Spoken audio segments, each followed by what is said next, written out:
It's always a pleasure to be here, always a pleasure to work with Jim and Susan, of course. And I remember one of the first ways we met was both you were writing radio turnaround strategies, radio station turnaround strategies. Radio turnaround strategies that work. Exactly, and it did, right? Anyway, so it's great to be here, thank you. My goal is to share some of our data. We do a couple of different surveys. We do surveys of consumers, and we do surveys of small and medium businesses. Those are businesses that have between 1 and 99 employees, kind of the bulk of the economy. So I want to share out some of the results from those surveys. And then we also do forecasts in local markets, the media splits. At a high level, we do it by 12 different media channels and 12 different business categories. And then we can drill down to 94 different business categories. So I'll share some of the data, but really what I want to do is share the data to develop a platform to talk about some insights about local radio and where it could go.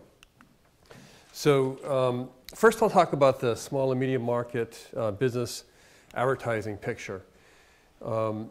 This is the survey we call Local Commerce Monitor. It talks about business managers, owners, and how they're making their advertising and marketing split and weight decisions, and how they evaluate that, the return on investment for advertising. And there's a shift, as we've been talking about already, and you well know, into digital media, and not just for advertising, but for marketing and marketing support services. Stefan was just talking about some of the 30 times kind of multiples you're seeing in the digital platform plays, like CRM systems, point-of-sale systems, car-linked offer kind of companies. That's pretty exciting for a lot of these businesses. So what we found when we look at this group is, on average, and this goes down to a 1 or 2 person shop up to the 99 person shop. When we look at all of these, how much are they spending on advertising and promotion? The average is not that much per year. This is an annual spend, but it has been trending down. So wave 17 is third quarter 2013, 2012, 2011.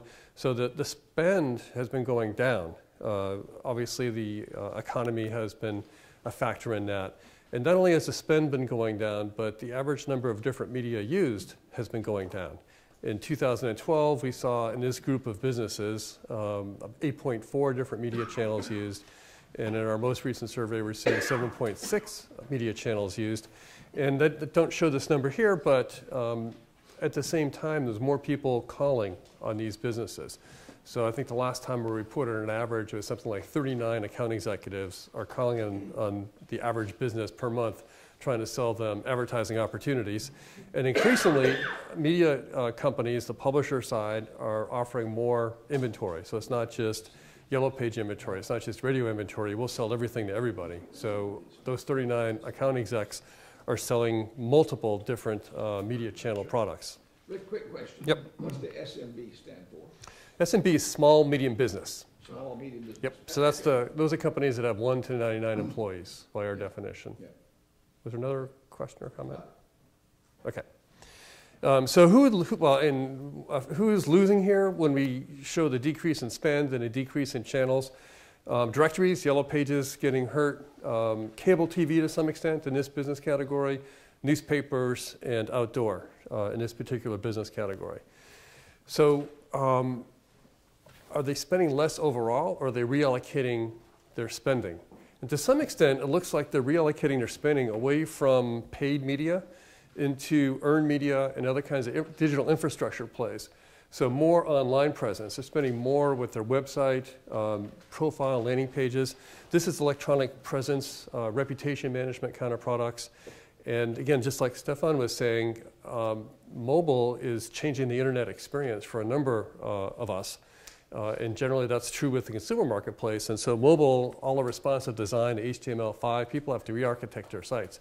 If your site doesn't look good on mobile, you're going to drop into search rankings and you're going to drop in consumer visits and engagement. So that's a really critical part of it. Social is really important, landing pages, all that engagement. And then what's happening with Google search algorithms, local is great. That'll bubble you up to the top. That's a natural strength for radio if you have local content. And another thing that bubbles up is content. If you have content, then you're going to bubble up. That content is somewhat text, but increasingly it's video. The audio content isn't showing up so well at this point, but that will come. So if you want to rank high just in search, local content and video are really important, and how you show up on a mobile is your site responsive really important. So that's true for you. It's also true for your advertisers. So if that becomes part of your bundled offer to your advertisers, so much the better, so much the stronger for your positioning in the market. So if we talk about the online footprint, where are businesses going? They love Facebook. Over half of the businesses in this group, these small and medium businesses, are using Facebook as part of their marketing strategy. So that's certainly going to be the personalities, and that ties into the localness. It's going to be station Facebook pages. Google, killer in search. How do they grow? Every business has to grow, so they started to grow in display advertising, taking on Yahoo, and grew the display advertising revenue inventory nicely. And then they see Facebook, relatively speaking, even within the internet industry, coming out of nowhere very quickly. So Google said, we got to figure out social, and Google made some fits and starts and some mistakes, but eventually they're starting to figure out social, and now Google Plus is a business platform that works really well. It's a consumer platform that's working increasingly well. So that from basically nowhere to 36%, over a third of the businesses are relying now on Google Plus.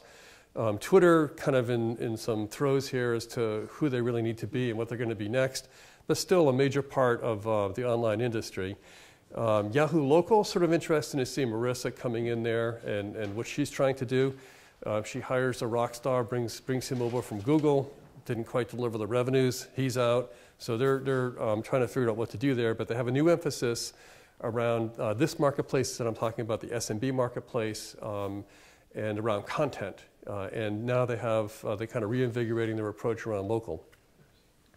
Rick, will you be sharing this? Yes, yeah, this deck I'll share with you, absolutely. Okay. Yeah, good question. So we've been talking about what's going on in local marketplaces, and we have this from kind of a media-centric perspective.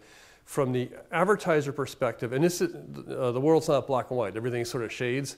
So a lot of times people have this kind of binary thinking processes, I'm going to win or I'm going to lose. And it's kind of the co-opetition thing. There's a lot of different nuances to it. And it's not, you're not going to go out of business overnight. Things move extremely fast in a digital platform, as you know, and I'll show you some more data on that. But it's really kind of hedging your bets, risk management or opportunity management across different stages. So here, kind of what's happening now is that the center of gravity has moved towards web services. And that's in terms of change, behavior, attitudes, and return on investment strategies and excitement.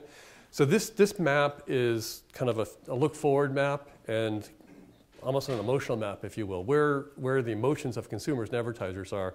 If you look at their behavior, this is kind of an online story of where the world is and where it's going to go. If you look at the behavior of advertisers, as we saw in an earlier chart from Stefan, most of their spend is in offline media. Still true and will continue to be true long into the foreseeable future because it works and because it's habits. It's hard for people to kind of get off that inertial path. And the same thing for consumers. Most of their behavior is around offline media. But this is kind of the opportunity map. So if I got that, there's going to be most spending, most consumption in offline media, but that's sort of on a degradation curve depending upon the medium, the content, and audience segment. Where are the growth opportunities? We need that extra incremental growth. It's going to be in digital, and when you go to digital, this is sort of the map.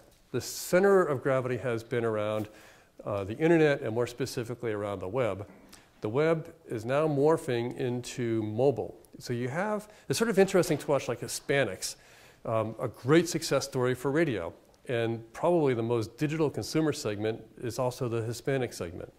So they are more likely to experience the future of the rest of the population, which is the internet, the web on a mobile device, than anybody else. They way over-index in that, and yet there's also a segment of the radio industry that's figured out, hey, there are people too. So you have one consumer segment that's kind of over-indexing in both traditional radio services as well as the new digital ones. So all these different things, email, search engine optimization, video, search engine marketing, loyalty programs, card-linked loyalty. You see companies like MasterCard and American Express getting into the advertising business essentially. So competition is getting steeper. That's kind of the map of where it all is. Blogs becoming huge. That content really helps you increase your search engine ratings, and probably more importantly, consumer engagement. So local content for a lot of radio stations is their personalities. Facebook, blogs, that helps a lot with the whole picture. Rick, could you go back? What was that? Does it say Loyal TV up there? Loyalty. Yeah, loyalty. So, yeah. I was trying to say, what the heck? Yes, I mean, that's, listener clubs, things like that, but it's also, used to be the daily deals, now it's, coupon programs, things like that. Card linked offers where you can deal with, you go to buy something, the consumer goes to buy something, and it's linked to a loyalty offer, so you get a discount or some sort of premium experience. So in the next 12 months, what are these businesses going to be doing? Advertising and search marketing, so that's not necessarily paid media, it's shared media, earned media. There are different ways to engage with the consumer. Print advertising and marketing, second, social media and analytics. Analytics is becoming increasingly accessible to small and medium business owners. They get used to that free service that Google offers, the analytics dashboard. They can do AdWord bidding and see the results instantly. So they get kind of hooked on that and see a little bit of tweak. They can do A/B testing.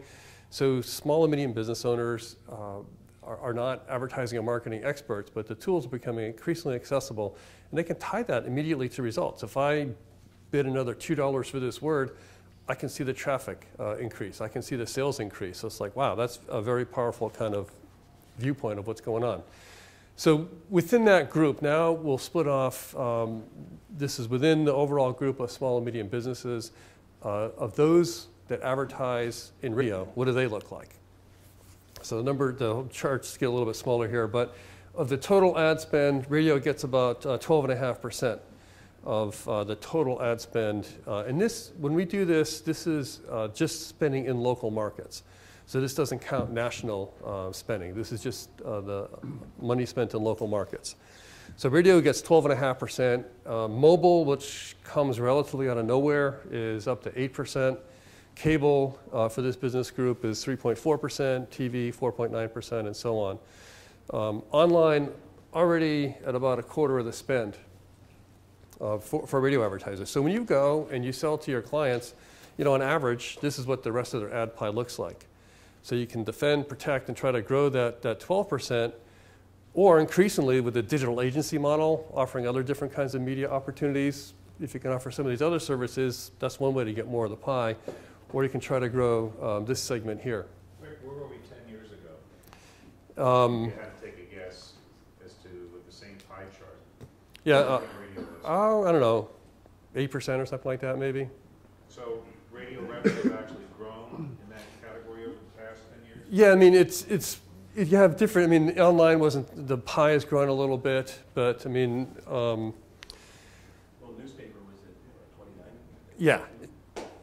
Newspaper, I mean, so all the different things. Newspaper, 5.5%, that was a much bigger part of it. So some of that has been shifting around a little bit. When you go to digital media, what's being used for spending, Facebook, the gang there has figured this out pretty nicely, so they like Facebook. Email marketing is still kind of old line in the digital media world, but killer. It still works well for lead generation and following up. The video websites, that's coming up pretty heavily. Almost half of these businesses of your radio advertisers are using video. So that could be an important, if you're not doing that, that can be an important opportunity that you can offer on the web. We were talking about drug advertising on radio. Tough to do in the audio format, but you could be doing that in a digital format with video and have access to all the different kinds of disclaimers and waivers and so on. YouTube is a big part of the video universe just by itself. Just from my perspective, where is print media, newspaper and magazines, if you have those analytics? It doesn't really focus here, but do you have an idea? In terms of? And like a chart like that, like breakup. So these, we're showing the top ranking ones, so they're down below this. Way below? Yeah. I mean, so they were just ordering it, and so they're coming up below that. And here it's just digital media. So the digital side of what magazines and so on are offering are below this. The focus here is just digital. Right. Yeah. Rick, can we get some of these slides? Oh yeah, I'll give you the whole deck.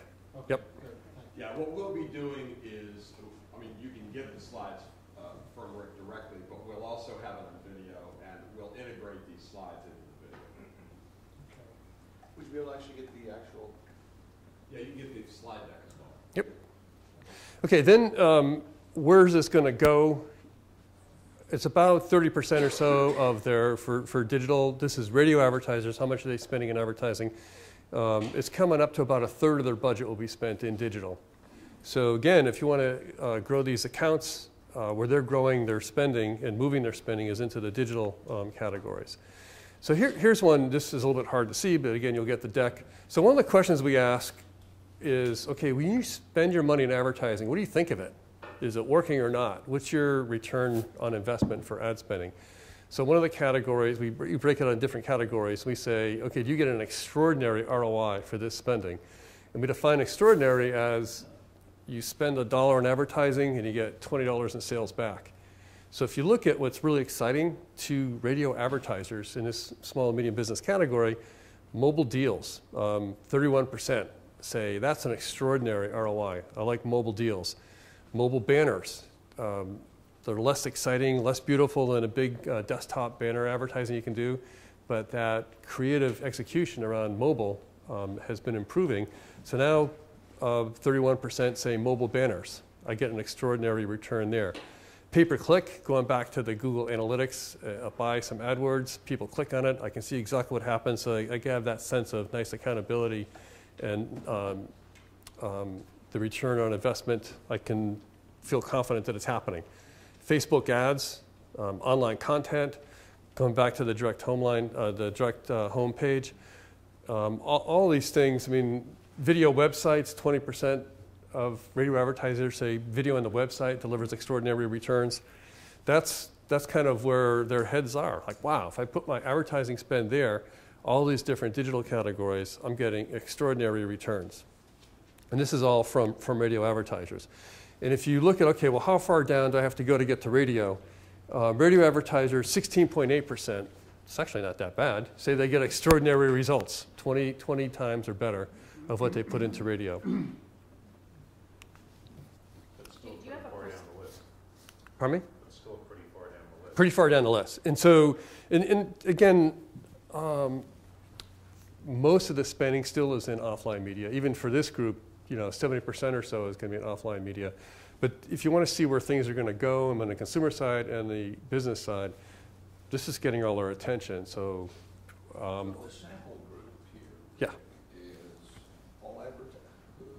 This is, the overall sample is businesses with 1 to 99 employees. The results I'm showing here are those businesses that are advertising in radio. You have margin of error built in?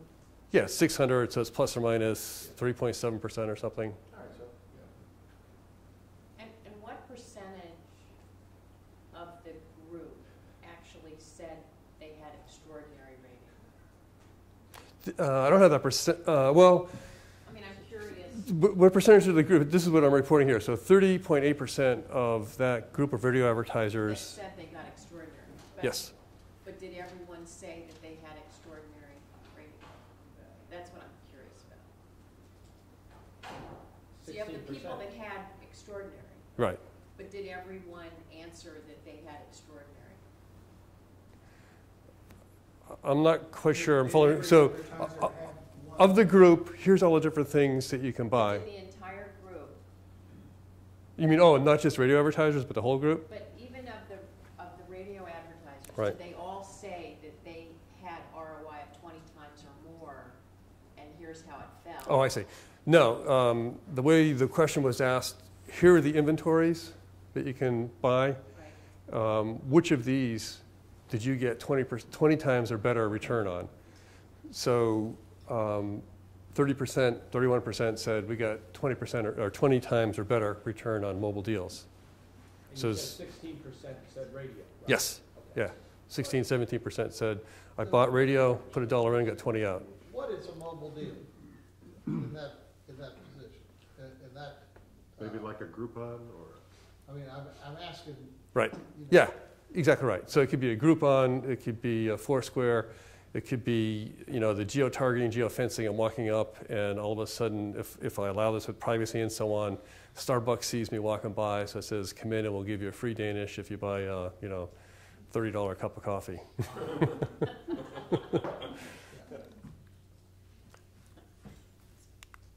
Local advertising marketplace, we're calling the overall average of radio 11.5% in 2013.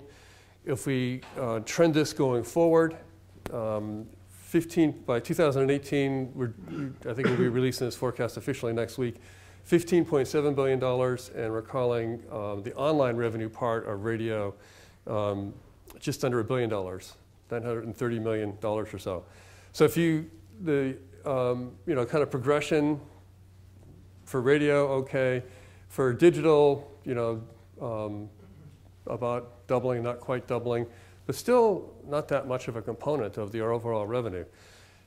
So your radio advertisers now are spending 1/3 of their budget in digital. And this is what, of that digital spending, radio is capturing. All those different categories, mobile deals, mobile banner, social, Facebook, search engine marketing, website hosting, all those different services. Some radio stations or groups are starting to work with, and you can white label a lot of different services and offer those to your advertisers. And then you can both grow that yellow component, which is where more spending is going to be going, and then also, of course, grow your top line revenue. The margin on the digital revenue, depending upon what the service is, might not be that great, but it actually drives more success on the radio side. There has been significant research about cross-channel performance, and we're going to see more of that because there's going to be so much activity in digital. Both the offline and online media, they actually work together in very interesting ways that we are only really beginning to appreciate. So you can see the traditional will drive some digital behavior and vice versa in ways that advertisers are starting to understand at a very interesting level. So some of the big agencies are doing some research that's going to start to get out there. You look at some of the cross-channel analytics that are going on, it's becoming very interesting. Google's one of our clients, so we work with them at a local level. And same thing for Yahoo. Google would love to sell search, and they would love to partner with radio and TV stations.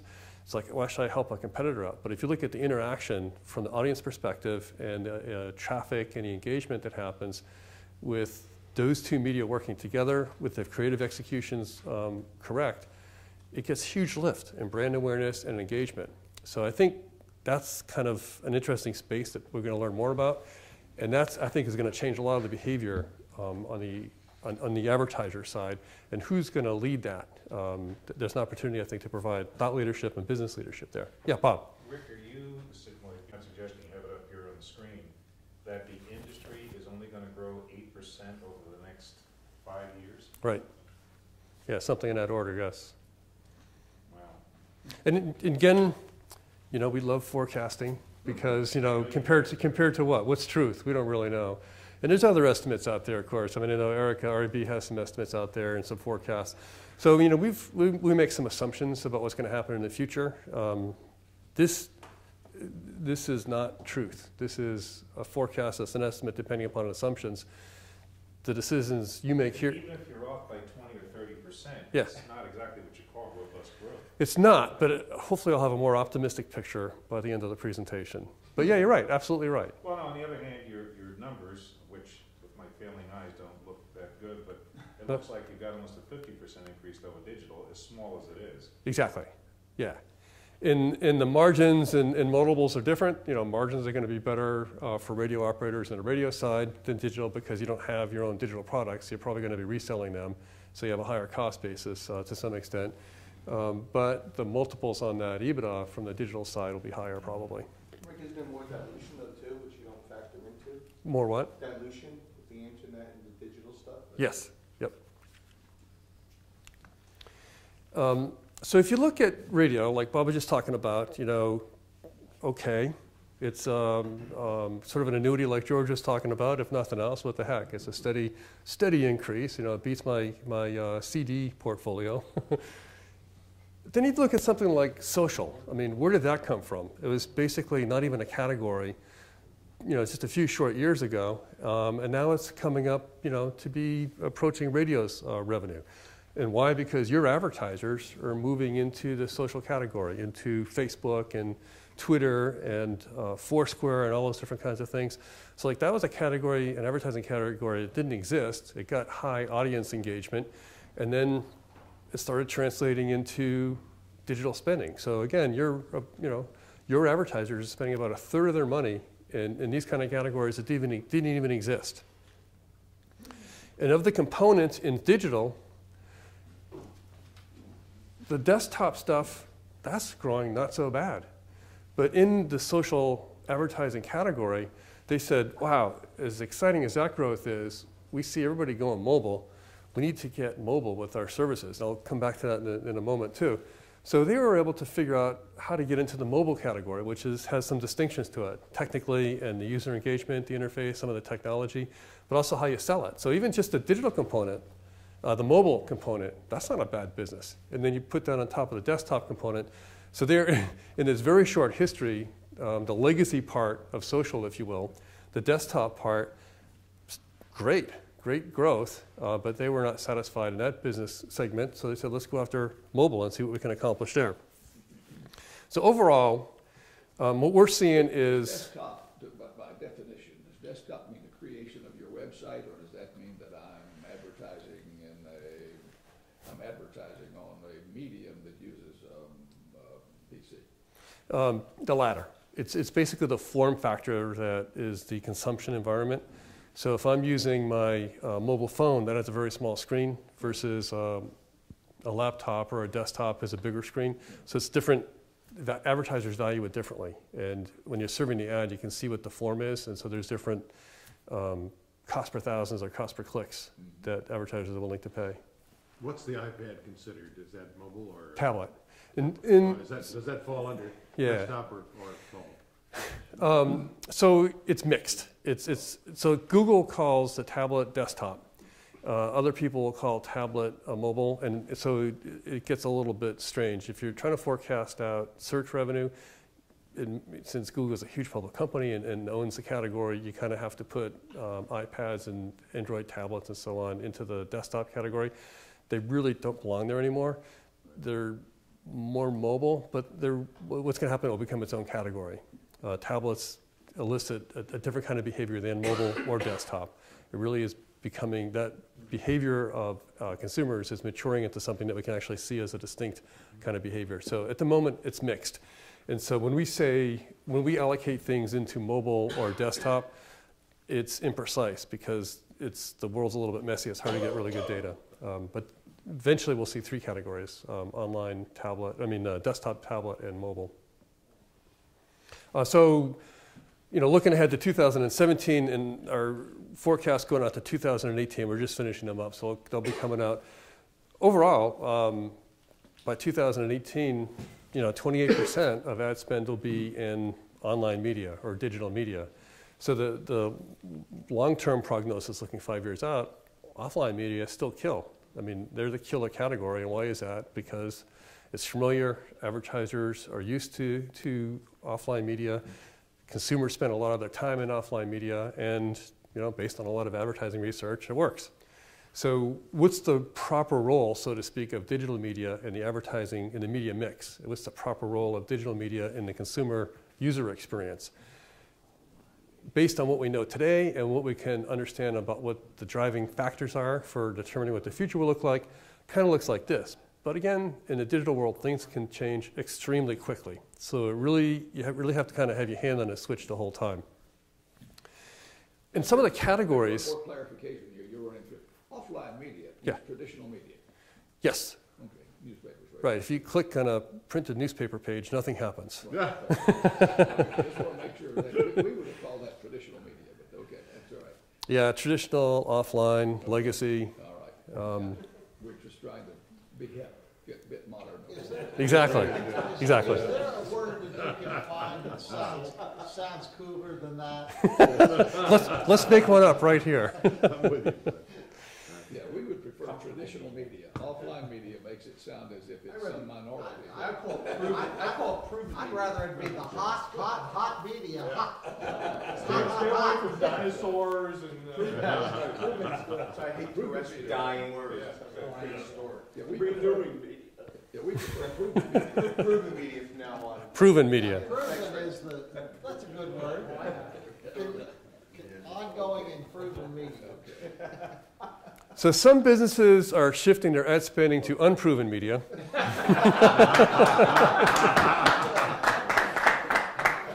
And it makes a difference which category it is. So I've been showing some of the breakouts like for radio advertisers, but it makes a difference. And if you look at categories so important to broadcasting like auto, they only spend 12% of their money in digital. On the other hand, overall, in local markets, they're spending over $2 billion. So 12% of $2 billion, they don't spend that much in digital. I mean, overall, I was showing that 27.6, whatever it was, percent is going to be in digital. For radio advertisers, it's actually more in digital. In some categories, they're really not that interested in digital. Yeah, Paul. Have you done a study as to how much of that digital has invaded the car? That, not the dashboard, but actual. Right. Viewing metric that people see and to make a decision on an advertising. We have not specifically looked at that, but my expectation is it's pretty low so far. If what you mean is the connected car, and Paul may have a different viewpoint of that, but that's. It's so visual, most of that nonsense. Well, yes, but I mean, you have the driver, and then you have passengers looking at their mobile phones. I mean, they may be consuming the digital advertising on a mobile device in the car, not driving, hopefully. So I don't know if you'd attribute that to. Or both. Yeah, exactly. Yes, one. This is a specific question, and Paul, you may be addressing this too, but, Ford has said right now, that for their dealers, they have to do 25% of their spend in digital, and starting in July, it's 50%. What are the easiest ways for us as, in the broadcast business to get at that 50%? What are the hot buttons for dealers? Yeah. That we can actually do? I have a couple different thoughts based on some of the work we've done. Lead generation. Right. That's what it's about. Well, businesses love lead gen. These guys. That's what Ford is focused on. Yeah. It's lead gen. Yep. So, and I'll add to that with a couple of other thoughts. So how do we do that for them in a simplistic way, assuming most of our industry doesn't know how to do it? Well, co-op is an interesting way to get in the door. One of my friends worked for a major broadcast company. He came from the newspaper side, they went into the broadcast side. So he learned the co-op market and all the mechanisms around that very well. So it turned out there was one of the big car manufacturers had a deal where they would reimburse 100% of digital spending. And so he went through and figured out all the paperwork that these tier 3, tier 2 auto dealer companies had to go through, built out the whole workflow and said, here's our program for you. Here's the digital inventory we recommend you use in addition to our TV inventory. And here's some, people put together some ad research to show the results, the lift in brand and engagement. You want to drive traffic, you want to build your brand in the marketplace competitively. So I had the kind of creative execution, had the cross-channel media execution, and then said, so if you buy this whole package, all you have to do is push this button and sign your name, and you're going to get 100% reimbursed. So the digital inventory I'm selling you is free. And your parent company or your supplier wants you to get to a higher percentage of digital. I'm making the whole thing easy for you, and it's basically free. And let me show you if you combine the digital with the proven channel, the traditional channel, here are the results you're going to get. So it's like he was killing it, advertiser after advertiser, just killing it because it was such a compelling story. And the digital's free, but you're getting a amplifier on the offline, if you will, media spend. So that's one way to do it, and that's a priority. In the automotive category, digital works, and it's very highly engaged, and as we went back to the ROI assessments at 20 times or better, those are the ratings that are going to get out there. That secret's not going to be kept very much longer to the extent it's even kept now. We did another project for Michelin, Where they have an issue, their model is they use independent dealers. They don't have franchises. So they went through and looked at their media splits and thought that they were way underweighted in digital. So we worked with Michelin Corporate to go down into some of their tire dealers. They come up with a beta program where we said, why are you so underutilizing digital? You know, what are your perceptions there? So we did dealer interviews and then looked at some of their advertising strategies. And we actually partnered with another company that looked at the creative side of it. Are you doing brand execution? Are you doing engagement execution? What's your media split? And then we came up with a couple of different, actually it was a media mix model is what we ended up calling it. What's your spend? What's your strategy? And then here's, you know, roughly an appropriate media mix that would be interesting. So if they have relatively low spend, the model suggests they buy almost 100% search. That's when they're going to get the best ROI. They get their ad spend up a little bit, you're going to get a much better multiplier effect by getting into the proven media channels. They're more expensive. One of the reasons why the average spend has been going down is that digital channels are cheaper, and these businesses are getting more interested in the digital channels. And why fewer channels? Because they're starting to get used to analytics, and they see, oh my gosh, either that doesn't work or it's off the scope. I can't tell if it works or not. So co-op spending, tying it into the multiplier effect, doing the proven media plus the digital media kind of things. And generally, I mean, training programs like RIB or other groups have, if you look at the Yellow Pages as a category for digital, it's a mortal death threat to them, digital. And they have very well-trained salespeople. It's still a challenge, but we work with a lot of the traditional Yellow Page companies like YP or Dex. And actually a former Dex person now works for one of the major radio groups and is starting up a digital standalone company around that. That training for how to sell digital and getting IAB certified or going through some of the RIB training programs, getting Google certified, which is free now. If nothing else, you're learning the whole digital selling model. But Paul, you been wanting to say something? You know, there's so many things, but you know, the car example you used about the kid on the whatchamacallit, he's not a customer anyway. When you're in a car and you hear an advertisement, everybody in the car hears. Usually, there's only one person in the car, and I think that's the one-to-one model versus one-to-everyone model. And I think that's the key, is really getting people to understand how to sell this stuff and to keep us on top. And that's what we always fail. I mean, one of the things I love about Pandora is they're not only everywhere. Paul's going to talk about how they've done a great job of infiltrating, literally infiltrating like it's a war, the OEMs in Detroit. And that's why we've got commercials on TV saying, geez, this car's got 450 horsepower, it's got white walls, and it's got Pandora. Right. I mean, who gives a fuck? What I really love about it is that Pandora's public relations apparatus is so amazing ubiquitous. I have this line, they buy a roll of toilet paper, and they announce a new environmental program. Yeah. And Tom Taylor writes about it like it's, you know. Right. And just, I think that's, you know, he keeps smacking me in the head that all these arguments here, while they may be true, have an element of being specious to some extent. And we don't do a thing to counter them. And that perception becomes reality. And I just wish we could do a little more focus on that, especially with your analytics too, to get into those subcategories. That can be granular, but to be more precise. Does that make sense? It does, absolutely. And then one more thought on Bud's question. I mean, you can invent stuff and just label it, kind of like the perception thing you're talking about, Paul. So I've got another friend used to work for Meredith. And he was in the digital side, so in the markets where there were news leaders, it was really easy to sell digital and off the news streams and the websites and landing pages and all that. Then he went to a TV company that has no news. So it's like, what can I sell digital? I mean, we don't have that natural brand. We don't have that natural traffic. And so he said, well, I know how to sell digital. I just don't have the same content. What I was selling basically was audiences. So he goes into the programmatic exchanges and says, in my markets where I have a TV station, I'll buy all the video impressions and I'll arbitrage them.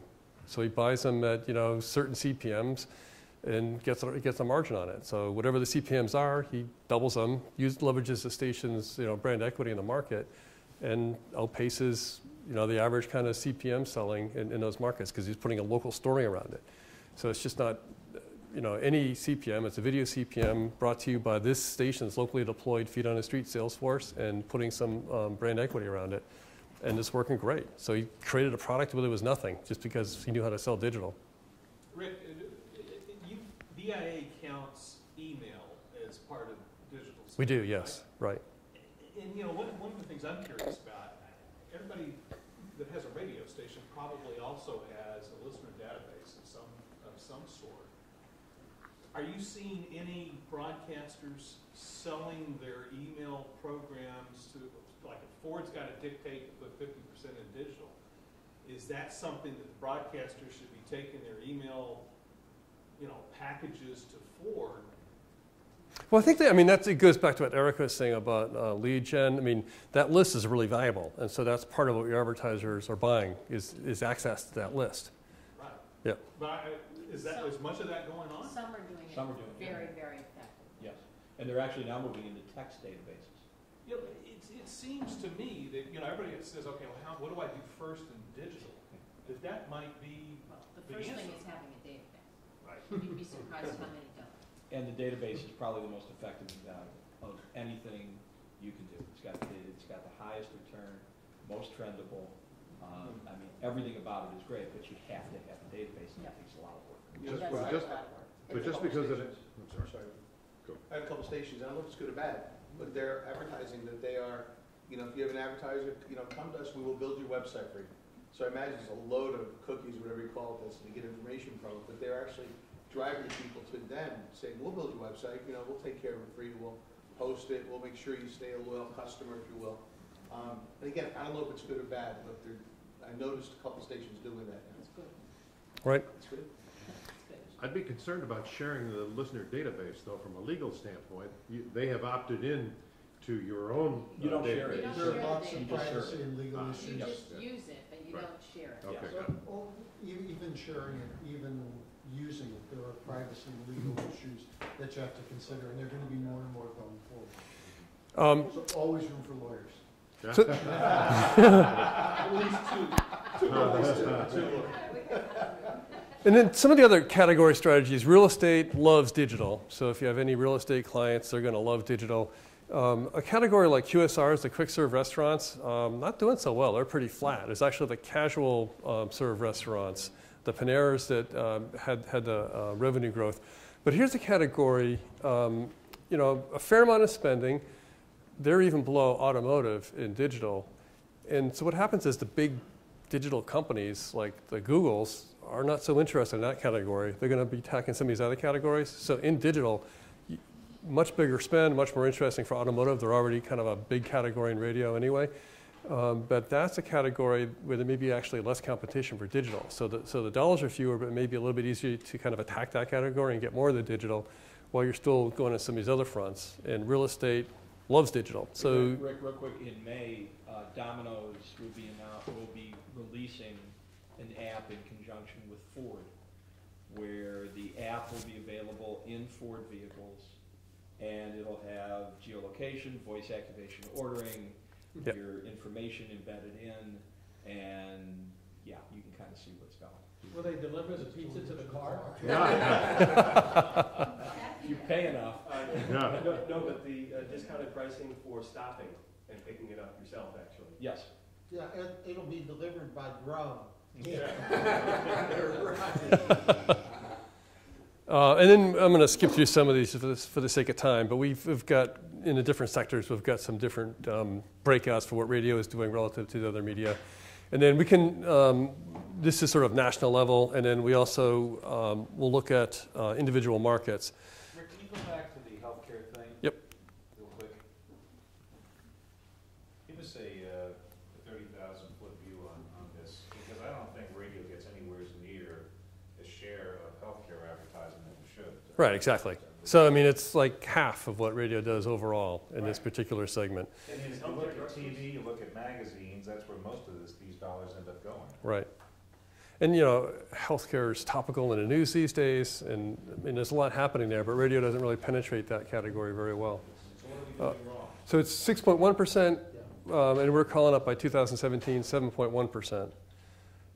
So I personally don't know, you know, in your answer, what's radio, quote unquote, doing wrong, not sure. But relative to the other categories, this is not a category radio's penetrated very well. And that category is notoriously going to move away from direct mail. That's the biggest take.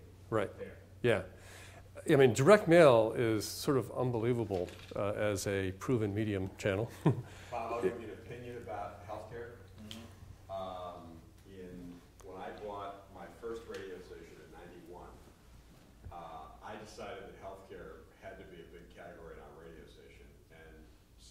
I went to every CEO of every healthcare organization and spent time with them just to find out, you know, what they wanted, what they were looking for, how they were spending their advertising, and we ended up with a significant amount of healthcare dollars on our radio stations. But I think it's a matter of just going to those.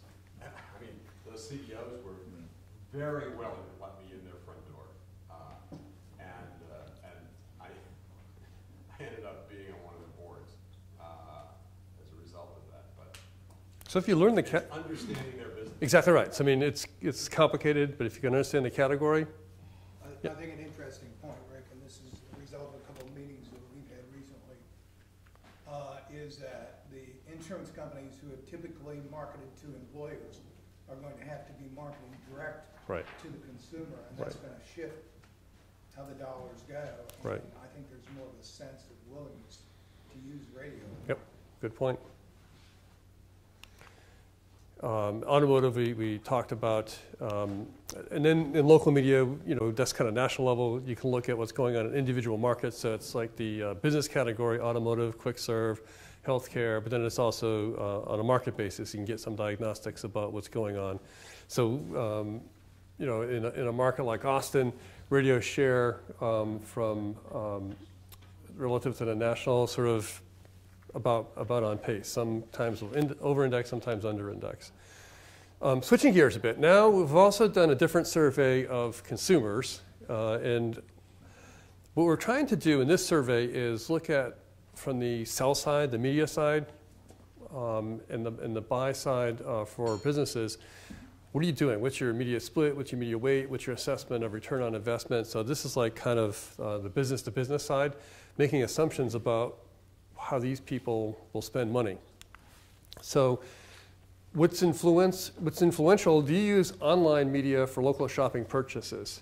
And yes, we use some sort of online, 94%. So pretty much everybody at some point in the path to purchase will touch base with the online service. What is that? About 3/4 do some research online. So the psychology of buying has shifted, as we all know. When you walk in to buy a car, when you walk in to buy a TV set, you know, often as not, the consumer knows more than a salesperson because they're prepared. So the dynamic has changed a lot. They come in very well prepared. They know the prices. They know probably a lot of the product or service attributes. And then what's happening, consumers are starting to feel pretty comfortable, so we'll just buy it online. So I'll buy that TV set online, and I'll go to Best Buy and pick it up, or I'll have Amazon drop it off with a drone or something. Yeah. So this is pretty good engagement, action. Interactive with the website. If you can show, because of that radio advertisement, that they came to our website and interacted, local businesses love leads, and they love phone calls. Their conversion rate on a phone call is really high. So if you have something you drive them to the website and it's a click to call, they can convert that to a sale at a really high rate. Wonderful stuff. And so that's kind of where the digital side of things are going. What do they use for shopping? The snapshot right now is laptop still is sort of the traditional version of the media channels in the online world. Laptops and desktops are still sort of treated about the same in terms of advertising inventory. Smartphones, over 1/3 of consumers are using smartphones in the shopping process, and tablets have come up pretty much from nowhere to almost 20% of consumers who use tablets as part of their path to purchase. And here's something that's sort of interesting. Mobile is not just mobile. Mobile has a lot of different flavors and variations to it. And this is actually really challenging to a company like Google or Facebook. Mobile search, the biggest growth category in mobile now is search, and the biggest growth category within search is local. So radio is local, and the most interesting part of the digital space right now is local, mobile, and to some extent social. But it's huge. Now, mostly how is local information accessed now? About 2/3 of it's search, but what's happening is apps. 10% mostly apps, and 18% mostly, or about equally apps and searches. So the app marketplace is growing quickly. So you don't just do searches. I'm interacting on my mobile device with digital with apps. When you say an app, that'd be like Yelp or something like that? Exactly right. Exactly right. So Google's the biggest search engine generally. The next biggest search engine, digitally speaking, is YouTube. Facebook, which is sort of invisible to Google, is also a search engine. So these social apps like Facebook or Yelp, and what's going to happen is mapping applications. I mean, Google spent a ton of money to buy Waze because mapping, like we were just saying about the car, it's geolocated, like the pizza, it's geolocation, it's personalized, it comes to my mobile device. When you overlay mapping, geolocation, geofencing technology on top of everything, that's going to change this picture again. I mean, I love our forecast and it'll look really pretty in charts, but I can guarantee they're wrong, because things are going to change so quickly, and it's going to be around mobile technology, it's going to be around apps, and it's going to be around that geolocation and geofencing. So there's this thing, geoconquesting. Have you heard that term? It's going to come to a moment where you've got your smartphone, and to the extent you permission it with privacy and so on and security, as you're walking down the street, the real-time bidding exchange is going on, unseen to you. Just like radio waves are flying through the air, we don't see them. You're being bid on. So as you're walking down the street, Starbucks wants you, Pete's Coffee wants you, Joe's Coffee wants you. There's going to be a real-time exchange, and as you're walking down the street, all of a sudden, Joe's Coffee wins. I paid $10 to get you in the store. And that comes up on your phone as an offer, and you say, okay, sure, I'll do that. That's happening in Europe. They seem to be ahead of us on that. Oh, yeah. I mean, yeah, we're way behind in mobile technology in a lot of ways. But yeah, I mean, that's what's another influence I don't really talk about here very much is programmatic ad exchanges, real-time bidding, and there's all different flavors there with different trend trajectories. But apps, very high engagement, and people will download dozens of apps but only use a relative handful. So if you're one of those relative handfuls, very important. So what you're saying is that there will be bidders. I mean, would it be possible on an app to actually see what the bids are, get an idea what you're truly worth in life? Well, you can do that. You can do that with Google AdWords. They give you a little calculator to say what the words are, so you know what to bid. So who knows? I mean, right now it's not transparent unless you're operating one of the exchanges or bidding the exchanges. But yeah, I mean, the data's there, and that could come out. The analog for that is cloud. Yeah, exactly right. Infers if they get you and tip you towards their product, is there a trail behind you, or the people that whom you influence will bring you, which makes your bid more valuable than the bid for me? And we don't know. I mean, there could be a social kind of response to this from the consumer side. There's already been some people, you may read this every so often. So as I'm walking down here, where it's going to, and already is, the leading edge is all these companies are bidding on me in real-time bidding ad exchanges. But there's no particular reason why I can't bid myself. So all you merchants want me to come in your store, and you're incenting me with different offers or loyalty programs or whatever. It's like I can put my own number out there. I'll come into you. Why don't you do it like Priceline? Yeah, I mean, you name your own price, and this is what it's going to take. That's exactly right. That's exactly what I was going to say. So people can say, my number is $15. If you want me in your furniture store, I'll walk in if you give me $15. If you want me in your coffee shop, I'll walk in if you give me $5. So part of our personal profiles, it's like you put your name, you put your age, you put your gender, you put your zip code. It's like, your price. I'll put my price. And so that's going to be part of the real-time bidding exchange. It'll be the... I think we're in a declining value as we get further from 25 to 54. That is the world, leading edge. When they come back and they offer you 15 cents, you know we're going to get. So that's the world. The leading edge is already here. The technology is there. Some of the behavior is starting to shape around that. And so it's... Has anybody tried that? Yeah, absolutely. Yeah. I mean, there are people who will publish their data. I mean, it's wrapped up somewhat in the security and privacy. Actually offer you money to come in. Yes. Yeah. Yep. Well, they do it with coupons now. Right. That is just Coupons and cash are different. But it's just a reverse thing. I mean, but understand, with each of these, with all of this giving money to the consumer to come in, they're not spending money in advertising. Right. Yeah, understand what's happening here, down to our level, is all of the dollars that are flowing here are not flowing to us because our historical business model is broadcasting. Right. And everything is now moving into the mass customization. So probably about half, whatever advertisers are spending, they probably spend that much or more on marketing and loyalty. And tech platforms like CRM and point of sale systems. And so MX is an advertiser with their card-linked loyalty offers. And it's MX, and there's kind of other companies like Cartera or Edo or First Data that maybe are less familiar to media people. They're getting your money, essentially. They're advertisers. And these are big data companies that are the data exchanges behind the programmatic ad platforms and behind the consumer-facing credit card brands. The big data stuff is now kind of nationally focused, but the next place they're going to grow is going to be in local. So maybe sort of fun, maybe sort of provocative, but just can radio change to the digital era? This is somewhat the discussion we were having yesterday and a little bit today. So at one point in the 90s, Bill Gates said the internet, what is the internet? We're going to build our own network and everyone's going to use the Microsoft network, MSN. Within 2 years, he said, that was a dumb idea, and pivoted the whole company to say, we're going to be everything about the internet. So you can argue about their execution and how the public markets responded to that. But now they have Azure, their cloud-based business service. They have Office 365, cloud-based version of Office. Most of their revenue is probably still 75-25, comes from their kind of legacy products, their desktop operating systems and enterprise systems. But he did pivot the company, kind of in very relatively short order.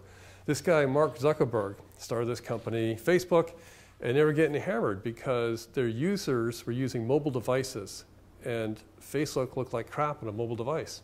So Zuckerberg says, I'm smart, I got a ton of money, I'll fix the problem. So you may remember this, I mean, it's not that long ago, but things move so fast in the internet space. Zuckerberg's first strategy with digital is, we're going to make next radio for Facebook. We're going to make a phone, and we're going to make the US carriers deploy it into the marketplace, and it's going to be a Facebook-branded phone. Problem solved.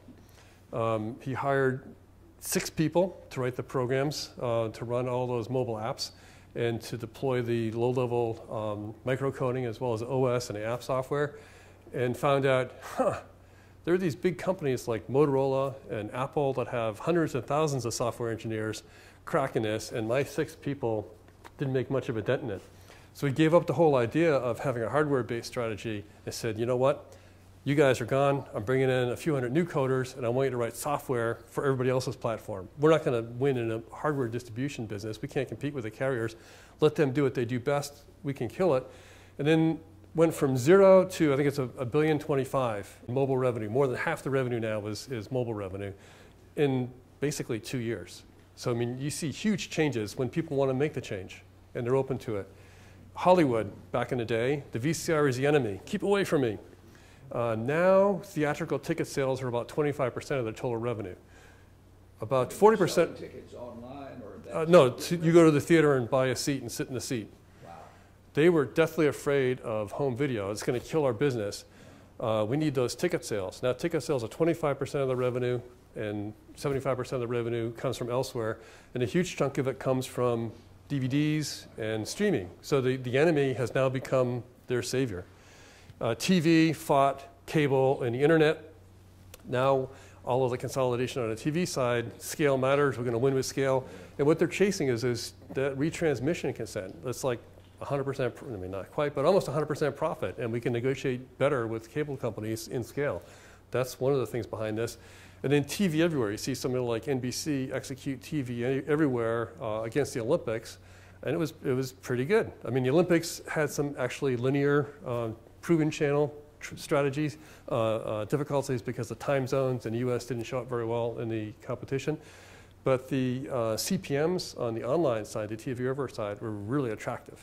Yes? Now, aren't the TV licensees really in the middle on this?